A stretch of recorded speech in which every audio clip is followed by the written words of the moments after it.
A Cassie é a personagem mais narcisista de Euphoria. Mais que o Nate, mais que a Mad, mais do que qualquer um. Eu acho que você vale mais do que o seu corpo. Levanta a cabeça. O meu corpo vale muito. Tá em todo lugar. Já é tendência há tipo umas 7 horas. Não. Caramba, olha só você. Nossa. Você já sentiu que a sua vida podia ser melhor? Não. Mesmo sendo só uma empregada? Tá transando há quanto tempo com o Nate Jacobs? Você tá chorando? Não. Você tá Não, chorando, Mad. piranha. Tão desesperada por atenção que ela era capaz de se humilhar. Você é a pessoa mais egoísta e idiota que eu já conheci Mad. na vida. E num ato de nobreza cometeu suicídio e a Cleópatra... eu... Você trava com Mad. meu ex e você que tá chorando. Porque eu não esperei a minha vida toda pra ter um casamento de pobre.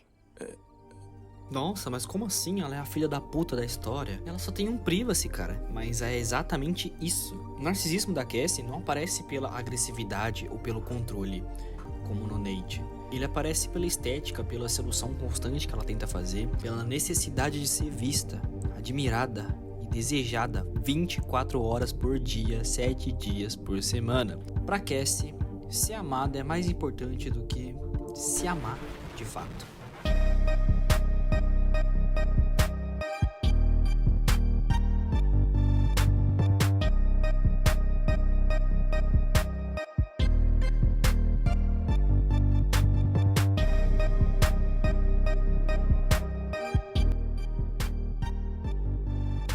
Ela não se tornou alguém ruim do nada. O pai dela era quase perfeito, presente, carinhoso. O cara fazia ela se sentir especial. Ele amava ela demais. Ele amava todas elas. O pai dela queria que ela se tornasse patinadora no gelo profissional. Por um tempo ela achou que seria. Ela tinha talento. Mas o pai dela não podia pagar as aulas e por isso ele parou de incentivar ela. Minha nossa, olha você.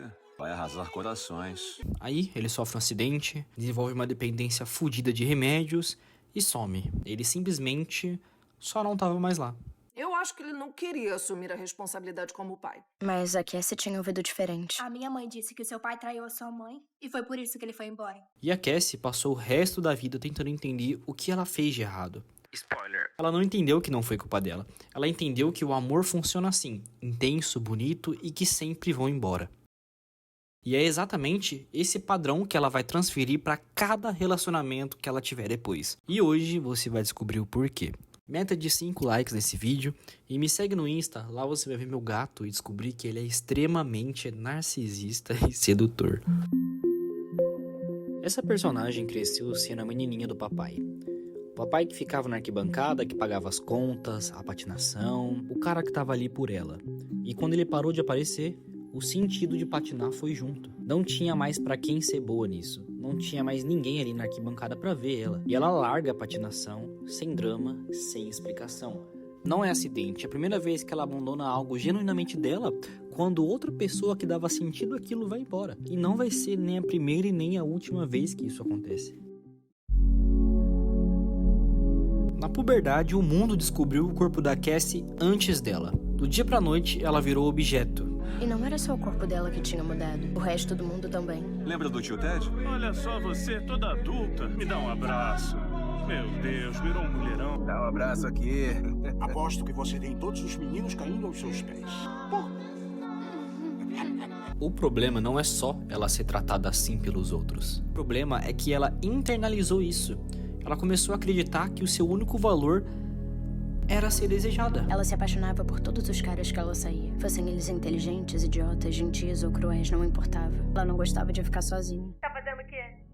Só tô te filmando. Por quê? E todos os caras com quem ela saía pediam as mesmas coisas. Deixa eu te filmar me chupando. O quê? Não! É pro Xvideos.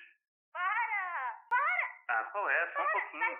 Mas não é nada demais. Eu sei, mas eu não faço isso. E ela quase sempre concordava, mesmo ela nem sempre se sentindo à vontade com isso. E ela sabia que depois que ela terminasse com a maioria desses caras, eles iam postar as fotos e os vídeos. A primeira vez que ela descobriu, ela teve uma crise de pânico e quis tomar uma caixa inteira de Tylenol. Mas não tomou. Porque nada podia ser pior do que as pessoas falando que ela pagou boquete pra um cara que não merecia. Repara bem nessa frase. pra um cara que não merecia. Essa fala vai ter muito impacto na vida da personagem lá na frente. E ela pensou que até ela ir pra faculdade, procurar emprego, 99% da população já teria nudes vazados. E no começo do ano ela conheceu o McKay. Ela se apaixonou por ele. E ele por ela. Aí vem o McKay, o Daniel, os dois, cada um do seu jeito, confirmando a mesma coisa. O que você tem de bom é o seu corpo e o resto a gente não quer. O McKay namora ela, mas tem vergonha de assumir. E julga o tempo todo. Que a gente só tá ficando? Você acabou de falar pro Nate que a gente não tá namorando. Você literalmente disse que me amava. Ele vai falar merda. Ah, sei lá de você. O que foi que eu fiz, McKay? Do que você tá falando? Aquele vídeo não é segredo pra ninguém, Cassie. Ok, o fato de eu gostar dela ou não é irrelevante. A questão é que ela é muito puta, só isso. McKay, peraí, para! Eu sei, isso é perturbador, mas eu juro que isso não acaba num estupro. Mas é o seguinte, todo mundo no planeta assiste pornô. É fato. E se você clicar nos 20 vídeos mais populares na internet, o que você vai ver é basicamente isso. Por que fez isso? Tava me sufocando. Eu sei lá, achei que você gostasse. E por que eu ia gostar disso? Já o Daniel vem com um papo de amor romântico e tal, ela acredita. E quando ela recusa transar com ele, ele trata ela como lixo e vai embora. Acho melhor eu ir pra casa. Tá de sacanagem, né? Não, desculpa. Quem você acha que é? Se a gente não vai trepar, o que a gente tá fazendo? Ah, falando sério? Você acha que eu tô aqui porque eu tô interessado em você? Ou no que você vai falar, ou no que você pensa das coisas, como se fosse interessante? Porra, você é burra. Você é chata pra caralho. Qualquer otário que diz que não quer só trepar com você é um merda. Boa sorte com seu namorado. Agora você tá chorando. Não fode. E ela se entrega inteira, cara. Ela confia em qualquer um que promete casar, ter filhos e levar a sério. Tipo assim, mano, eu conheço tanta gente assim. E a Cassie não é patética. Ela é o resultado de uma criança que aprendeu que se não for boa o suficiente, as pessoas simplesmente vão embora. Pensei em você a semana toda. Tô doida pra transar com você. Por que pra você tudo é sexo, hein? Os nudes vazam, a gravidez acontece, o aborto acontece. E ela emerge disso tudo como uma autoestima lá no chão. E com a certeza de que não sabe dizer não para situações que machucam ela. E é um ciclo, e ela ainda vai levar alguns anos para começar a enxergar isso. Tem uma cena da Cassie olhando pro celular, triste, vendo o número de views, e à primeira vista parece frescura, parece vaidade superficial, mas não é. A Cassie não quer um relacionamento comum, ela não quer um amor simples e tranquilo. Ela quer um puta casamento. Flores de $50 mil. Ela quer chegar num lugar e todas as pessoas pararem pra olhar. Eu não vou gastar $50 mil, mas $50 mil num negócio que vai morrer depois de 2 dias. Isso é loucura. Você não tem dinheiro. Eu posso ganhar dinheiro. Fazendo o quê? Então, tem um jeito de ganhar muito dinheiro bem rapidinho. Qual? No OnlyFans. O site pornográfico? Você quer vender seu corpo por uns arranjos de flores? E o Nate é só um detalhe, um chaveirinho nessa história, porque o que a Cassie busca não é ele, é o que ele representa. Pra ela, é a validação social, é a prova de que ela chegou lá, de que ela é especial, de que dessa vez ninguém vai embora. E é assim que ela aprendeu a sobreviver no ensino médio. E é assim que aprendeu que ela vale alguma coisa. Passar despercebida pra Cassie é o equivalente a deixar de existir. Eu vou fazer isso se for preciso. Mas nem fudendo. Então a gente tá com um problema bem grande. Porque eu não esperei a minha vida toda pra ter um casamento de pobre. O que tá querendo dizer? Que talvez a gente não devesse se casar se você não tem dinheiro. Princesa, eu tô tentando dar tudo o que você quer. Mas não parece, né? Meu momento é andar até o altar, cercada pelos meus amigos, familiares e $50 mil em flores. Aqui é onde a maioria das pessoas erra na análise da Cassie. Ela parece burra, parece que age no impulso, que não pensa nas consequências. Mas ela pensa. Ela sabia que o Nate e a Maddie viviam num ciclo de terminar e voltar toda hora.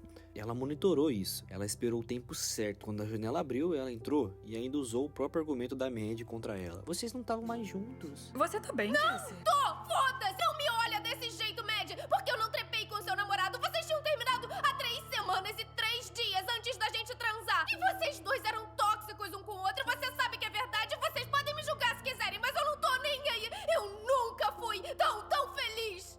Não é impulsividade.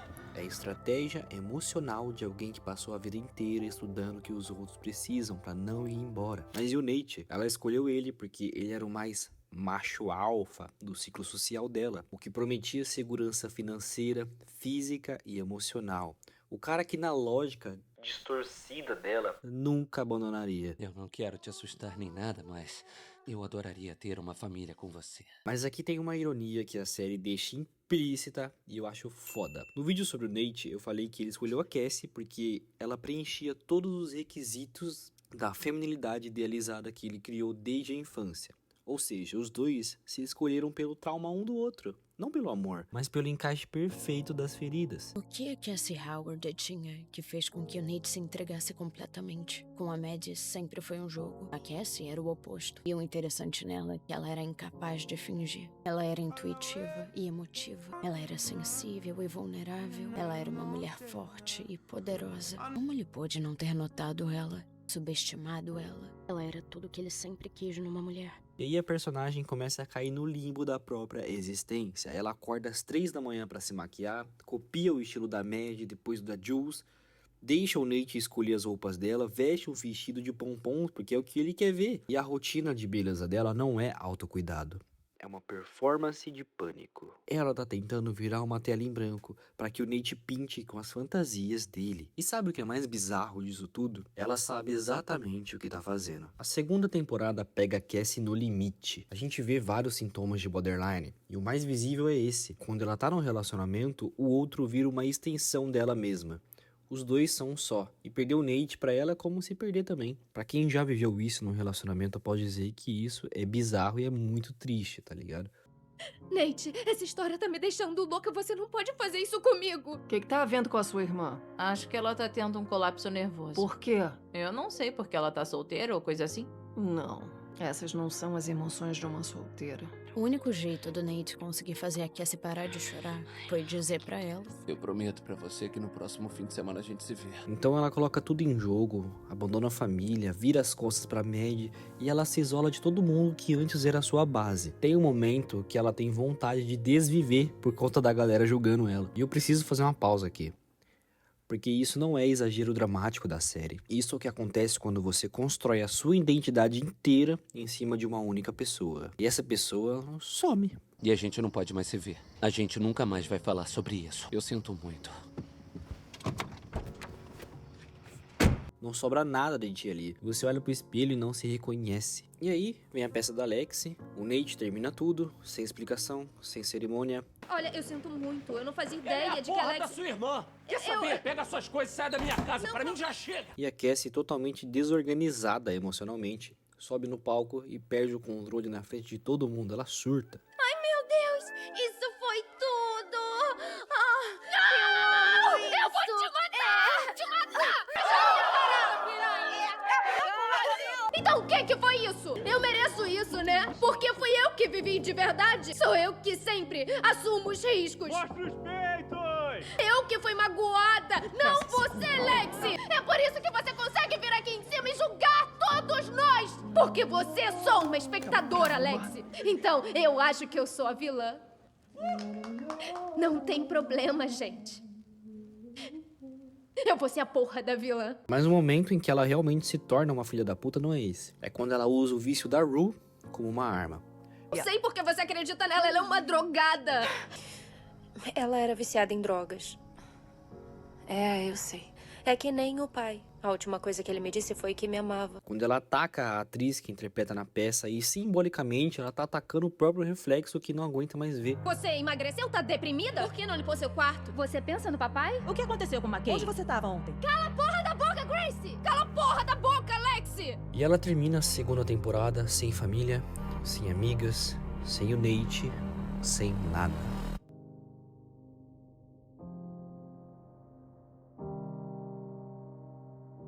Aqui eu preciso ser honesto com vocês. Na primeira temporada eu torci pela Cassie. A maioria das pessoas torceu e faz sentido, ela era vítima das próprias circunstâncias. O trauma do pai, os homens se aproveitando, tá ligado? Os nude vazaram, tudo isso era real. e doía ver de certa forma. Mas na segunda temporada, alguma coisa muda. Ela ainda tem os mesmos traumas, mas agora ela faz escolhas conscientes e egoístas. Ela trai a melhor amiga, usa o vício de outra pessoa como escudo, age de dentro pra fora, não mais como alguém que sofre, mas alguém que decide causar. E aqui vem a pergunta que a série planta com muita inteligência. Por que a gente perdoa a Rue e não perdoa a Cassie? As duas perderam os pais, as duas têm irmãs que lidaram melhor com o mesmo trauma, as duas se afundaram em vícios, Rue nas drogas e a Cassie na atenção masculina. A resposta eu acho que está em como a série filma cada uma delas. A Rue é mostrada sofrendo de dentro pra fora. A câmera entra na dor dela. Já a dor da Cassie é filmada como um espetáculo. A gente é convidado a rir, a sentir vergonha alheia, a criar distância da personagem. Mas existe uma prova definitiva de que o trauma não é desculpa suficiente. Alexi. As duas cresceram na mesma casa, com o mesmo pai ausente, com a mesma disfunção, e Alexi canalizou tudo isso para a arte, para uma peça que é ao mesmo tempo um espelho e um ato de amor pela própria família. E as escolhas finais são da Cassie, sempre foram. Você acha que eu tô diferente? Pra mim, você tá igual. Eu tô me sentindo diferente. Tá, mas não parece. Por causa do Daniel? Não, não é por causa do Daniel, Lexi. Agora... Beleza, mas você não para um minuto de falar dessa merda. Não é verdade, eu só te perguntei se eu tava diferente, não sobre o Daniel. É, você tá linda, Cassie, bonita pra caralho. E é isso que todo mundo te fala a vida toda. Você não se escuta, você é chata pra caralho.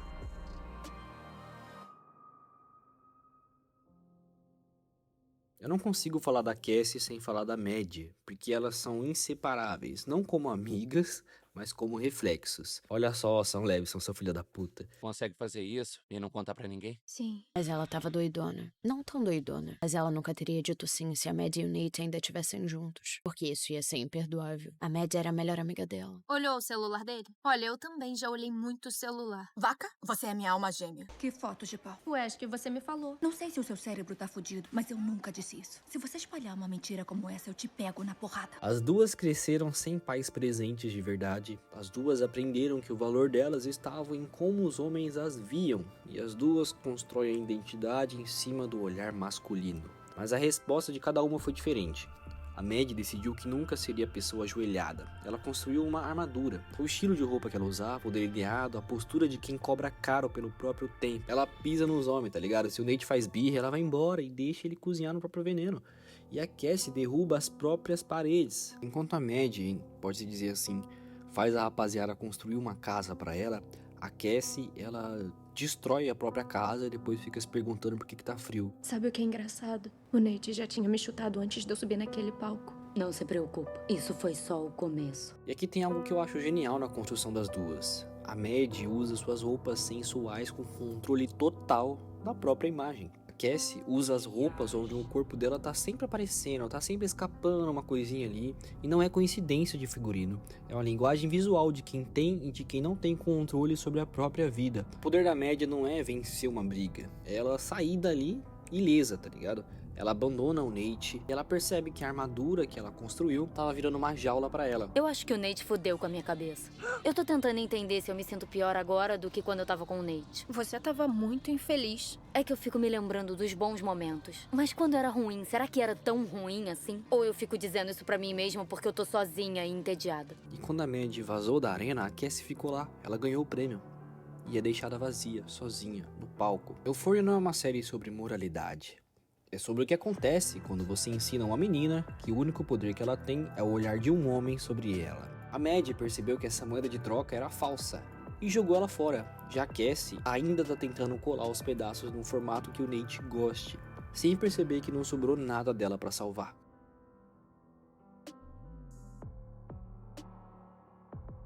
Na terceira temporada, a Cassie e o Nate estão prestes a se casar e ela tá entediada. Isso pode soar banal, mas é importante. Porque o tédio da Cassie não é o tédio de quem tem tudo e não valoriza. É o tédio de quem construiu a vida inteira em função de conquistar uma coisa e quando conquistou, percebeu que não sabia quem era sem a conquista. Ela fica em casa, ele traz o dinheiro, ela começa a postar as coisas nas redes, fantasiada de cachorro, entre outras coisas aí, né? Tentando preencher o vazio com a atenção digital. Mas aí ela percebeu uma coisa, existe um mercado imenso de homens fudidos dispostos a pagar por atenção. Pela primeira vez na vida, Ela enxerga nisso não só validação, mas um negócio. Ele não entende o mundo da internet. As pessoas ganham muito dinheiro usando ela. Não quero ter que brigar por causa do preço dos arranjos de flores, do bolo de casamento e da escultura de gelo. Tá mesmo pensando em fazer isso? Eu não tava. Até o Nate virar um mão de vaca comigo. Então, pra que as pessoas vão pagar por isso? Pra formar uma conexão mais profunda comigo. Imagina só, todos os homens infelizes do mundo. Por $50, eles podem ter uma foto minha e uma mensagem personalizada, dizendo: "Bom dia, lindão.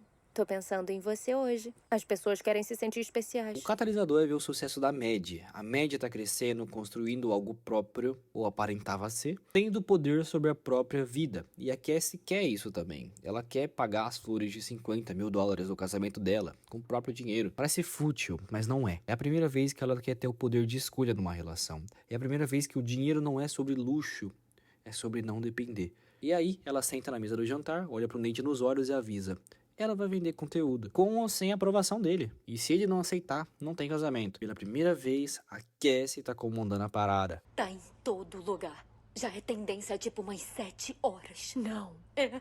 Olha quantos inscritos você tem. Ai, meu Deus. A Maddie entra como empresária, como uma pessoa que vai ajudar a Cassie a transformar a atenção em dinheiro de verdade. A Cassie avisa que o Nate não autorizou ela ir tão longe, fazer umas coisas tão banal, tão fudido assim, tá ligado? E a Maddie responde que o Nate não se importa. Aí ela planta a sementinha na cabeça dela. Chega uma hora que o Nate obriga a Cassie a deletar o perfil. O motivo real não é ciúmes, é ego, é imagem pública. O namorado não consegue bancar a própria noiva, cara. Na lógica do Nate, isso é o fundo do poço, é o fracasso. É o fim do macho alfa. Eu trabalho o dia todo. E quando eu volto pra casa, você tá fingindo que é uma cachorrinha? Quantas vezes a gente vai ter que conversar sobre isso? As pessoas ganham dinheiro fazendo isso. Quanto custa aquela cachorrinha na vitrine? Quem é a cachorrinha? Eu sou a cachorrinha. Então você tá à venda? Não. Mas o que você tá dizendo é: você pode me comprar. E como você não é uma cachorrinha, é uma mulher adulta, você acaba sendo o quê? Uma prostituta. Eu tô ganhando seguidores. Essa marca pode me patrocinar. Isso se chama monetização. Não precisa se preocupar com dinheiro. Eu tenho dinheiro. Então por que a gente não reformou a sala de estar? A cozinha e a suíte principal? A gente vai reformar. A gente precisa de dinheiro pra fazer dinheiro. Então me deixa ajudar. Não. Na prática, a gaiola só mudou de dono, mas a Cassie ainda não percebeu. A Maddie agora é oficialmente a empresária da Cassie e elas juntas têm um objetivo claro: conseguir uma foto com um influenciador puta famoso, né, pra ganhar seguidores e dinheiro. E a principal motivação da Cassie pra aceitar esse plano não é a ambição, é o medo. Medo de se casar com alguém falido e acordar um dia sendo a mesma mulher que a mãe dela foi, presa numa relação que não funciona, sem saída e sem dinheiro. Eu tava lá, cheia de esperança e de expectativa, todos com um sorriso no rosto, todo mundo feliz, sem saber que ia ser o último momento feliz que eu ia ter com seu pai. Eu era uma mulher tão bonita. Antes de começar a parecer uma bruxa anoréxica, quem podia imaginar que a gente ia ter brigas tão horríveis? Oi! Que ele ia desaparecer por dias a fio. Não sei como eu pude ser tão ingênua, tão dedo podre. Esse não é um erro que dá pra consertar. Mas a gente vê que em determinado momento a personagem, ela tá atuando, tá fingindo felicidade, fingindo uma personalidade que não é a dela, de novo. E é aí que a série faz uma coisa cirúrgica. Ela corta a cena da Cassie diretamente pra Kitty.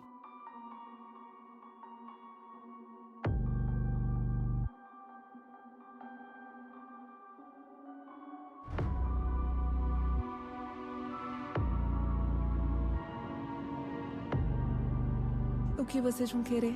A Kitty tá presa num mundo da prostituição nos clubes do Alamo. E a Kitty precisa se drogar pra apagar a realidade. Uma realidade onde ela é explorada, onde ela tá destruída. O paralelo intencional é brutal. O mundo da Cassie parece mais glamouroso, mas a lógica é a mesma. A gente não tá envolvido em nenhuma atividade ilegal. A gente não se mete com ninguém envolvido em atividades ilegais. Virilhas, parece que Dói pra caralho. E tem duas garotinhas sentadas na calçada que assistem a Cassie entrar no carro com a Mandy. Elas não são um espelho do passado, são quem a Cassie era antes de aprender que o único valor dela estava no olhar dos outros. A personagem chegou no limite com o Nate. Durante o próprio casamento, ela descobre a dívida com o Ness e simplesmente faz as malas e vende a aliança. A ironia poética disso é pesada. Ela vendeu o símbolo do amor da vida dela para financiar a venda da própria imagem para estranhos. Isso é a Cassie em estado mais puro, trocando uma forma de validação por outra, achando que dessa vez é diferente. E tem uma cena que pra mim resume tudo. O soprador de folhas quebra durante uma sessão de fotos. Ela não se importa, ela diz: as pessoas não estão interessadas no meu cabelo, elas estão interessadas no meu corpo. Faz de novo aquela pose. Quando ela ligar o soprador, eu faço pose. Eu acho que você vale mais do que o seu corpo. O meu corpo vale muito. Isso não é empoderamento, isso é a Cassie se resignando ao papel de que o mundo sempre quis que ela cumprisse. Mas agora ela tá cobrando por isso. Depois que ela fica muito famosa com a foto com o influenciador, as notificações começam a aparecer na tela do celular. E exatamente sobre a foto dela com o Nate, cobrindo o rosto dele. Simbolicamente, essa nova vida engoliu o passado. Mas as duas garotinhas na calçada continuam lá, assistindo. Lembra que ela quase foi jogar no Vasco quando falaram que ela mamou um cara que não merecia? Então, isso teve impacto na vida da personagem o suficiente para ela começar a fazer escolhas baseadas nisso. O namoradinho dela, o McKay, ele gostava dela e ela gostava dele. Ambos se respeitavam ali, porém a vergonha que ele sentia dela por conta dos vídeos estragou tudo. Mas não só isso, a Cassie começou a escolher os seus parceiros baseados no status social e na segurança que eles traziam para ela. Enquanto eles transavam, ela viu o namorado ser abusado e completamente desrespeitado na frente dela.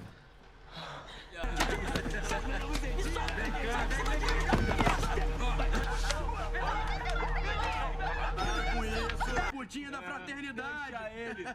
Ela ficou sem reação e ele ficou completamente destruído.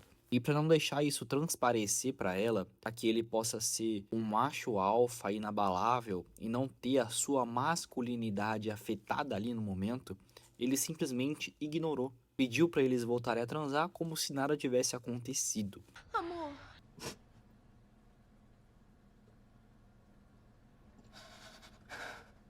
Ele começou a chorar, eu fiquei com pena dele. Você tá bem? Eu tô legal. Não acredito que fizeram isso com você, McKay. Foi muita covardia. Não foi nada demais. Por que colocou a camisa? Eu sei lá, McKay. 8 caras entraram aqui, ficou tudo muito louco, estranho. Não tá mais afim de trepar agora? Não, quer dizer, eu acho que sim. Ué, então tira a roupa.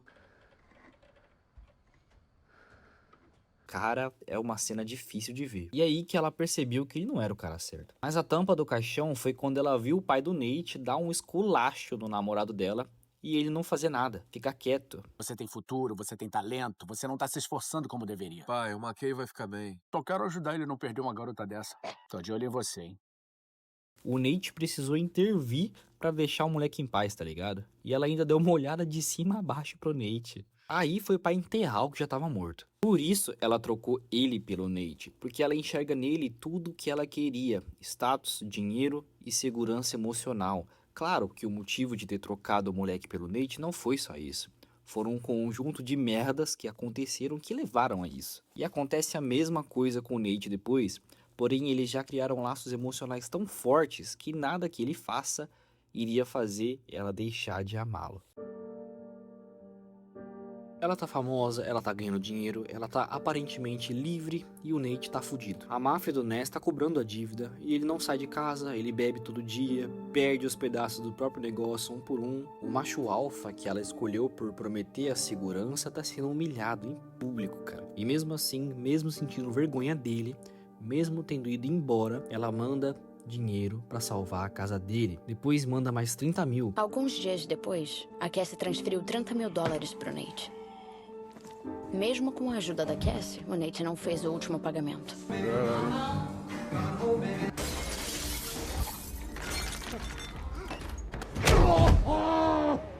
Ela tá pagando a conta de um homem que passou anos destruindo ela. E esse é o padrão da Cassie na forma mais pura. Não importa o que aconteça, ela ainda acredita que se der o suficiente, ele vai ficar. Que dessa vez vai ser diferente. Ainda tem algo que prende ela ao Nate. E no set de gravação, na hora que ela tá atuando, o roteiro começa a espelhar as mentiras do Nate, as traições, e ela não aguenta. Ela para tudo, começa a chorar de verdade, no meio da cena, com as câmeras ligadas. Digamos que você não foi a primeira que apareceu depois que a lua de mel terminou. O quê? A lua de mel? Digamos que você não foi a primeira que apareceu depois que... A sua lua de mel terminou. Eu só tô tentando sobreviver. Você acha que conhece a pessoa depois de 5 anos, mas não conhece. Ele só mentiu. Eu fiz tudo por ele. E o que eu recebi em troca? Um nariz sangrando na noite do meu casamento. Talvez eu merecesse isso. Eu acho que esse foi o preço que eu paguei. É bem convincente, mas como vamos encaixar no roteiro? Eu não sei. Parece verdadeiro e tá me emocionando. Ela chora porque ainda não superou. Ela chora porque percebe que a solidão que sente hoje é o preço de ter traído a única amiga que amava de verdade. E a ilusão do controle durou pouco. O Nate foi enterrado vivo pela máfia e quando o caixão lhe é desenterrado, a Cassie já tava gritando, antes mesmo de abrir. Eu tô aqui, Nate. Eu tô indo, amor. Eu tô indo, amor. Calma, meu amor.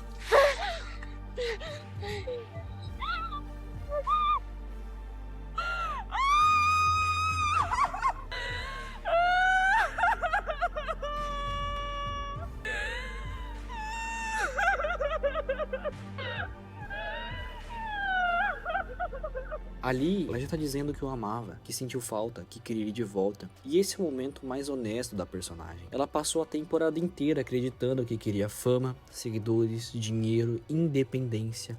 E em segundos, olhando pro caixão do homem que destruiu a vida dela, ela trocaria tudo isso pra ter ele de volta. Porque a Cassie nunca queria fama. Ela queria ser amada. Esse é o problema que nenhum número de seguidores vai resolver. Porque você ama ser amada. Mas... como é que eu mudo isso? Eu não sei. Quando você quiser dizer sim, só diz não. Alex não sabia que o Nate tinha morrido. Ela achava que ele tinha simplesmente ido embora. E tem algo muito verdadeiro nisso, porque a Cassie também guardou o luto sozinha. O segredo isolou, o trauma isolou, como ela sempre fez. Acha que o Nate um dia vai voltar? Eu não sei. Tomara que volte. Tem saudade dele? É claro. Seria estranho se não tivesse. Mas o mistério da coisa toda, do desaparecimento dele, não te tira o sono à noite? Eu não gosto de pensar nisso. Tem uma cena onde Alex sai do quarto e a Cassie fica sozinha olhando para uma foto deles dois. E tudo some. As flores de $50 mil, os seguidores, o contrato com a Mad, tudo aquilo que ela achava que precisava para ser feliz, desaparece diante de uma foto no celular. E no final, a Cassie e a Mad estão livres. Livres do Nate, livres do Ness, livres do Alamo, livres de todos os homens que as definiram. E a Mad e a Cassie são no fundo duas faces da mesma moeda. A mesma vítima do machismo e do abandono paterno, mas escolheram rotas de sobrevivência diferentes, escolheram fazer coisas opostas, mas agora elas estão sozinhas. E eu vou ser honesto de novo com vocês, rapaziada, eu não sei se isso é um final feliz. Eu não tenho certeza se a Cassie aprendeu alguma coisa, ou se ela só perdeu a droga na qual ela tá com abstinência. Eu não sei, o Sam Levinson ele deixa tudo muito aberto. Talvez seja as duas coisas ao mesmo tempo. O que eu sei é que aquela menina que pulou no carro do pai, passou a vida inteira tentando provar de que era boa o suficiente pra alguém não ir embora. E agora tá sozinha numa cama, olhando pra uma foto. Eu não sei se sou uma boa pessoa. E a gente fica sem saber, ela tá livre ou tá só vazia? E essa pergunta é o roteiro inteiro da Cassie. Talvez a Cassie faça todas essas coisas, não porque ela saiba quem realmente é, mas porque aprendeu que quem ela é, por si só, não sustenta o interesse de ninguém.